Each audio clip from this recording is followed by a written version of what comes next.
Hello everyone, thanks for dropping by. That's Gemma Atherton on the screen. She's 1.7 meters tall. I'm 1.68 meters tall, so she's about an inch taller than me. Her husband, in the picture I've seen, is a little bit shorter than her, so I should say that her husband is the same height as me, which is somewhat of a surprise, as the husband of women like her is usually a lot taller than her.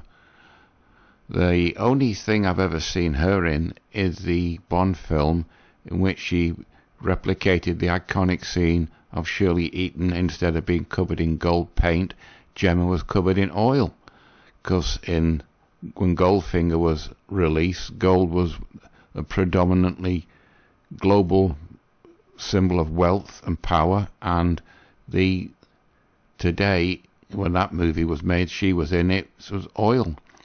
It must have been a hell of a job to get all the oil off once the scene is finished, so I would say she'd have to spend a couple of hours or so in the shower scrubbing it off. Anyway, enough about Gemma, it's not important.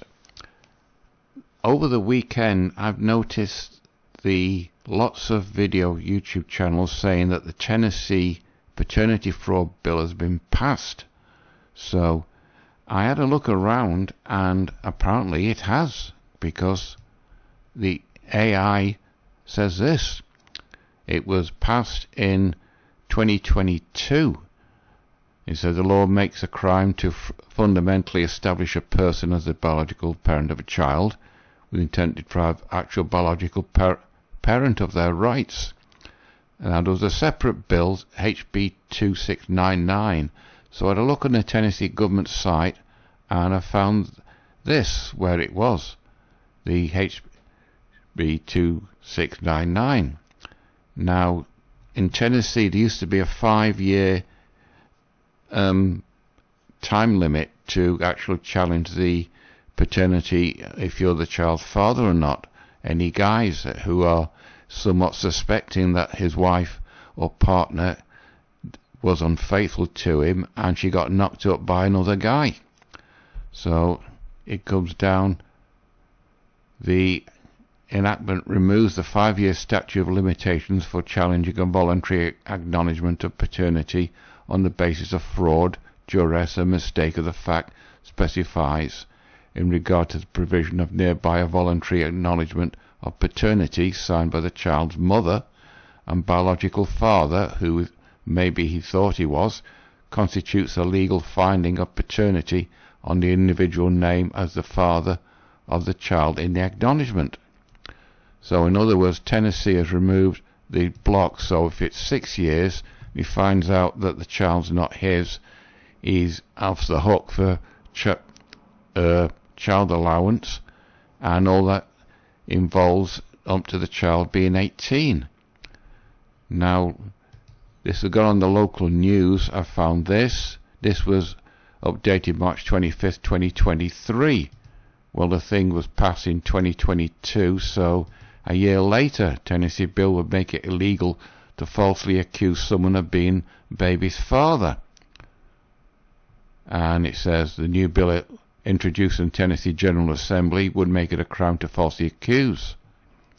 It was passed unanimously on March the 20th. 2022. The bill would make it a misdemeanor, I have no idea what that is, when a person commits parented fraud. That would be the mother.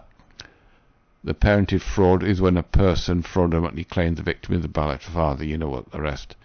The bill creates a new class A misdemeanor offence of parented fraud for a person who does the following. Now, I've looked around what would happen if the mother's found guilty of potential fraud, paternity fraud, and she'd have to spend 6 months in prison. Well, that's going to upset all the feminists and all the other people like that across America if this goes nationwide. Now, the law firms in Tennessee have cottoned on to this, because they probably keep an eye on the legislation, and the Patterson Bay attorneys, this in Tennessee, they jumped on the bandwagon. Established paternity refers to the determination of the child's legal father and related rights and obligations of the father to the child. Now, that's one firm. I found another one, Fowler Law Group in Tennessee. What are the father's potential rights in Tennessee? Well, if he's not the biological father, that's it. He's off the hook completely. And it says establishing paternity in Tennessee. First thing you do when you're going to a custody battle is to establish paternity. In Tennessee, paternity is assumed when you are married, meaning the court says you are the legal and biological father of the child in question. So this is where MGTOW comes in. Don't get married. Therefore, if you are married to your child's mother, you will not have to take any further steps in establishing paternity. But what if she cheated on you? If you're not married, you will be required to take action to establish paternity in this case. This can be done involuntary through a court order or voluntary. But if the mother objects, then she's got something to hide.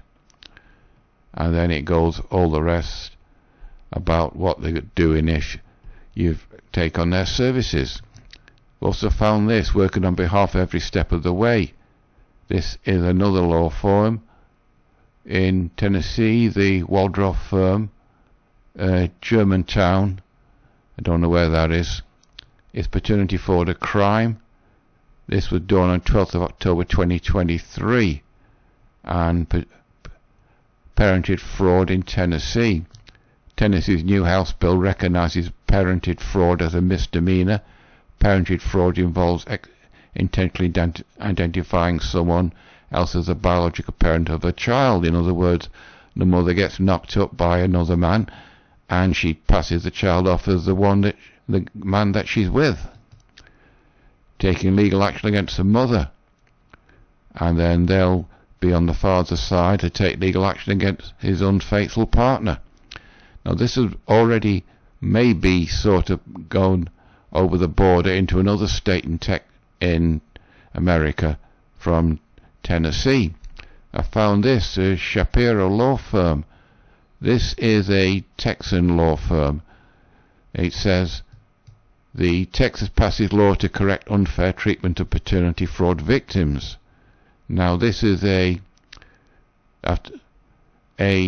Texas law that, like the Tennessee one, is for 5 years, but Texas, where is it? I think it's 4 years in Texas. Now they've changed the law, prohibit victims of fraud from challenging child support obligations. There we go. It was 4 years in Texas to challenge it instead of 5 years in Tennessee.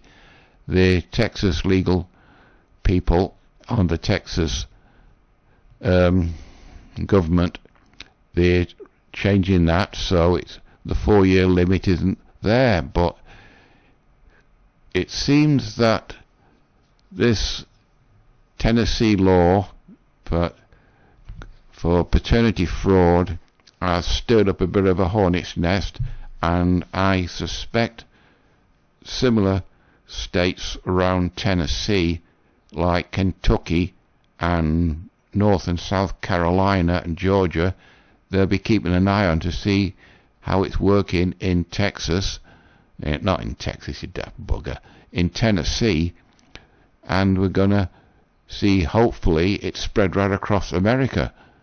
I'm sure President Trump is perfectly aware of this law in Tennessee, and it's just a question of whether it can be brought to his attention to sign an executive order to make it mandatory across the whole of America, because the amount of paternity fraud going on in America is just quite ridiculous. But it's going to be interesting to see how the women react to this. They're going to have to keep the legs closed, except with the person that they're with, and not play around and ride the cock carousel. I think I'm only on the 10, maybe 15 minutes now, so I'll have to stop this video. it's a bit iffy, but this paternity thing took my attention over the weekend when I was looking round for what's happening in the MGTOW sphere of influence across America and the Western world. Right, people, you know the routine, like, dislike, etc. It's completely up to you, but with Tennessee being the centre of common sense in America regarding paternity fraud, it's going to be interesting to see if it spreads right across the country and maybe into Canada as well.